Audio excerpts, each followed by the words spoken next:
Hi everyone, मेरा नाम शिवांगी। आज का हमारा टॉपिक है disqualification of MP, MLA and MLC. आप ये पूरी वीडियो देखेंगे, इसके बाद आपको कहीं से भी डिस्क्वालिफिकेशन पढ़ने की ज़रूरत नहीं है। That's my promise to you. Disqualification जो होता है वो दो तरह से होता है। एक तो कॉन्स्टिट्यूशन में मेंशन है और दूसरा मेंशन है रिप्रेजेंटेशन ऑफ पीपल एक्ट 1951 में। तो जो कॉन्स्टिट्यूशन में मेंशन है वो दो आर्टिकल में मेंशन है। एक article 102 sub clause 2 and 191 sub clause 2, और एक और जगह मेंशन है एंटी डिफेक्शन लॉ जो कि 10th शेड्यूल में दिया हुआ है। इन सब ये कहाँ पे कॉन्स्टिट्यूशन में मेंशन है। 102 सब क्लॉज 2 किसके बारे में बात करता है? डिस्क्वालिफिकेशन ऑफ एमपी, मतलब जो राज्यसभा और लोकसभा के जो मेंबर्स हैं उनको अगर डिस्क्वालीफाई करना है तो वो आर्टिकल 102 बात करता है। और 191 सब क्लॉज 2 किसके बारे में बात करता है? एमएलए और एमएलसी। एमएलए मतलब जो विधानसभा लेजिस्लेटिव असेंबली के मेंबर्स हैं उनको एमएलए बोलते हैं, उनके डिस्क्वालिफिकेशन की बात करता है।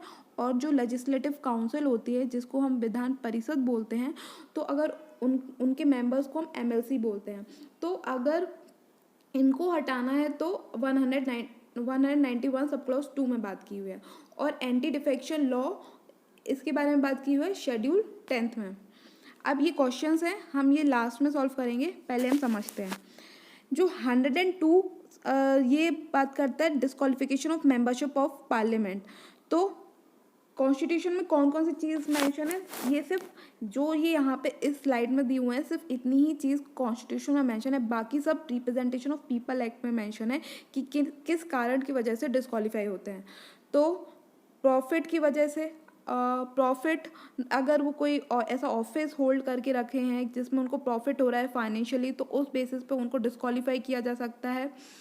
अनसाउंड माइंड, कि अगर पागल तो नहीं है या दिमाग से उनको दिमाग ठीक, तो ये आपके कहने से और मेरे कहने से डिसाइड नहीं होता। अनसाउंड माइंड अगर वो कोर्ट ने डिक्लेयर किया है तभी वो अनसाउंड माइंड डिक्लेयर किया जाएगा, माना जाएगा। बैंकरप्ट तो नहीं है कहीं।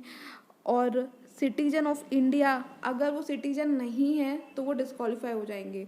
ठीक है, तो एमपी और एमपी, एमएलए, एमएलसी बनने के लिए उनको सिटीजन होना बहुत ज़रूरी है।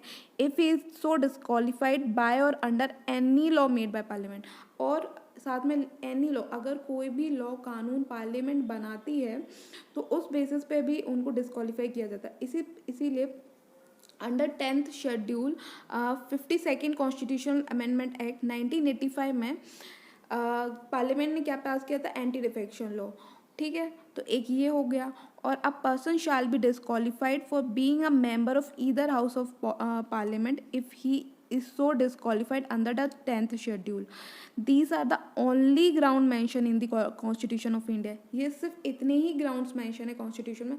बाकी सब अगर क्वेश्चन में आपको पूछा जाता है according to constitution, election dispute की वजह से क्या मेंबर को डिस्क्वालीफाई किया जा सकता है, तो हाँ किया जा सकता है, लेकिन कॉन्स्टिट्यूशन की वजह से नहीं। ये कहाँ पे मेंशन है? Representation of people act. तो वो स्टेटमेंट हमारी क्या हो जाएगी? फॉल्स हो जाएगी। ये आप ध्यान देना। अब हमारा टॉपिक है disqualification of MP, of member of MP and MLA. जो 102 बात करता है हाउस ऑफ पार्लियामेंट एंड 191 बात करता है विधानसभा और विधान परिषद के मेंबर्स के बारे में। जो एंटी डिफेक्शन लॉ होता है उसमें किसकी डिस्क्रिशन पावर चलती है? Speaker of Lok Sabha, presiding officers की चलती है कि वो डिस्क्वालीफाई कर सकते हैं।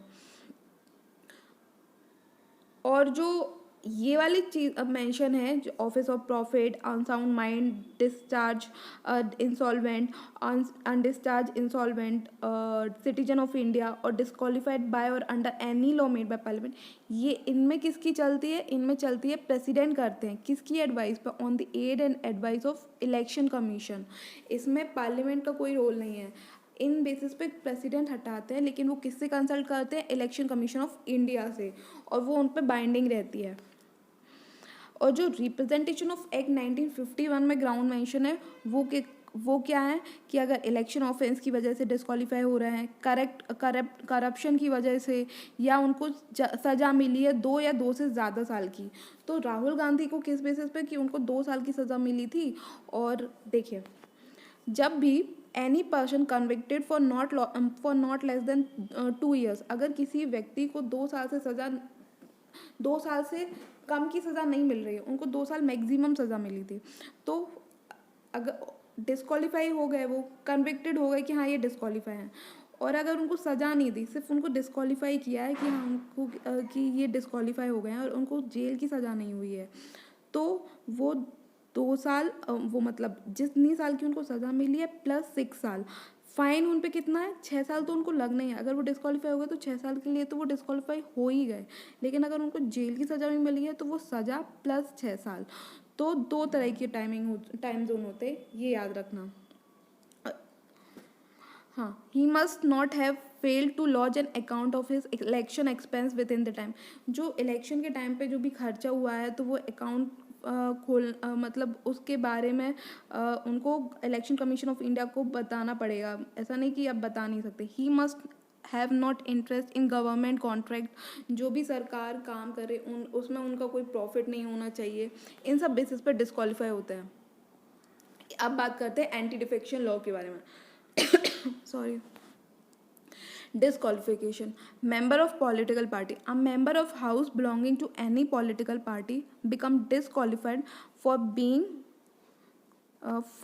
a member of the house if. अब एंटी डिफेक्शन लॉ कब काम आता है, मतलब कि किस बेसिस पे डिस्क्वालीफाई किया जाता है मेंबर्स को।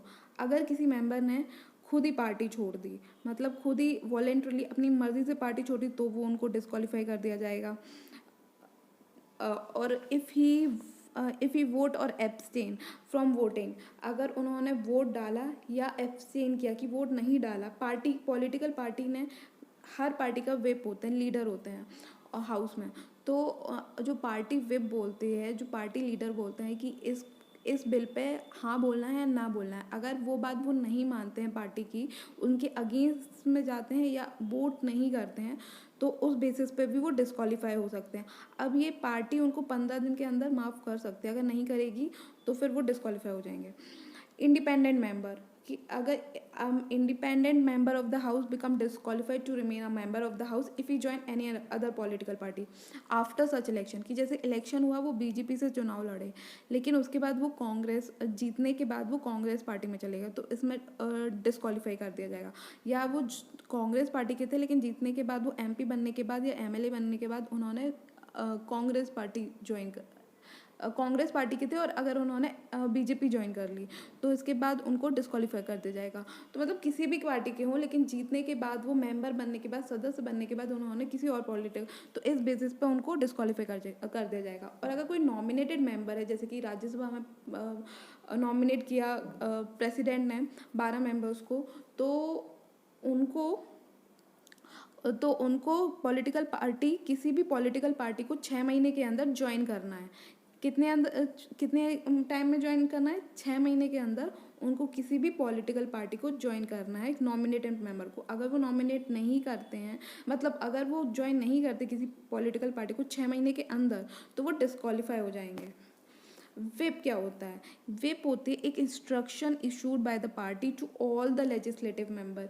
जो पार्टी के लीडर होते हैं वो एक इंस्ट्रक्शन देते हैं कि जितने भी जो एमपी एमएलए होते हैं उनको क्या बोलते हैं, लेजिस्लेचर है वो, तो उन लेजिस्लेटिव मेंबर्स को वो इंस्ट्रक्ट करते हैं अपनी अपनी।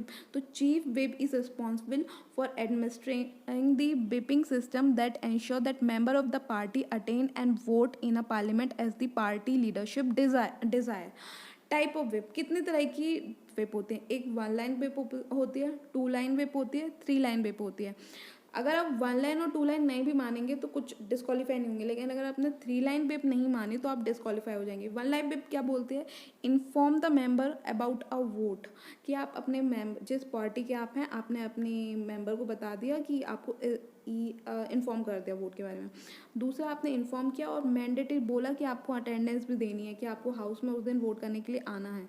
और तीसरा कि इन्फॉर्म किया, अटेंडेंस भी मांगी, और साथ में आपने उनको ये बोला था कि जैसे मैंने बोला है उसी को वोट देना है, और हाँ बोलना है, ना बोलना है, जो वो बोलेंगे वो मानना है। अगर आपके उसके अगेंस्ट गए तो आपको डिस्क्वालीफाई कर दिया जाएगा। Exceptions, a member of house shall not be disqualified. अब कहाँ पे डिस्क्वालीफाई नहीं किया जाएगा? अगर जैसे कि कोई पॉलिटिकल पार्टी है, तो उसके अगर 2/3 मेंबर्स मर्ज कर गए किसी और पॉलिटिकल पार्टी के साथ, तो वो मेंबर्स डिस्क्वालीफाई नहीं होंगे। एक पॉलिटिकल पार्टी है जैसे बीजेपी है, उसके अगर 2/3 मेंबर कांग्रेस के साथ जुड़ गए या कांग्रेस के 2/3 मेंबर बीजेपी के साथ जुड़ गए तो उनको हटाया नहीं जाएगा, वो डिस्क्वालीफाई नहीं होंगे। तो a member of the house shall not be disqualified where his or her original party merges with another political party and either he or she has become member of such other political party of a new or of a new political party formed by such merger। या तो वो किसी और political party के साथ मिल सकते 2/3 या वो 2/3 कोई एक नई पॉलिटिकल पार्टी बना सकते हैं, तब उस केस में भी उनको डिस्क्वालीफाई नहीं किया जाएगा। A new political party form, या तो कोई नई पॉलिटिकल पार्टी बना ली, has not accepted the merger and opted to function as a separate group, या तो मर्ज नहीं हुए, वो 2/3 अलग होके अपना सेपरेट ग्रुप बना लिया। Which one of the following schedule of the Constitution contain provision regarding anti-defection law? It's 10th schedule. Answer D. With reference to anti-defection law in India, consider the following statement. The law specifies that a nominated legislator cannot join any political party within 6 months। ये तो उल्टी बात कर रहा है कि जो nominated member हैं उनको political party within the 6 months join करनी है, तो ये बोल रहा है कैन नॉट, तो ये हमारी हो जाएगी गलत। The law does not provide any time frame within which the presiding officer has to decide a defection law. Yes, it is correct. अब क्या है कि एंटी डिफेक्शन के लॉ में एक ये है कि टाइम मेंशन ही नहीं है कि कितने टाइम में डिसाइड करना है, तो ये एक ठीक बात नहीं है। तो law does not provide any time frame within which the presiding officer has to decide a defection law, तो इसमें हमारा क्या हो जाएगा 2 ओनली। अब parliamentary system of government is one in which, parliamentary system of government क्या है, हमारी इंडिया में कौन सी parliamentary system of government follow होता है।